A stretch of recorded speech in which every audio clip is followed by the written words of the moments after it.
మీరు కూడా రైతు నుండి వచ్చిన అది కూడా అర్థం చేయండి.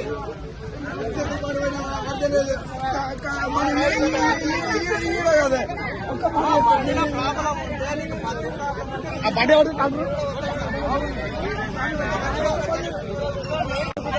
అతి బాగాలేదు అని మనం దొక్కుకొని వద్దంటున్నాం సార్.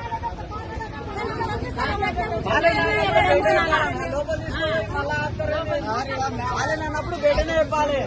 బాగుందని మ్యాచరేజ్ లోపల తీసుకోవాలి. సగం తప్పి సగం ఉంటే మేము ఏం చేయాలి? పొద్దున్న నుంచి తిండి తిప్పలు లేకుండా కూర్చున్నాం.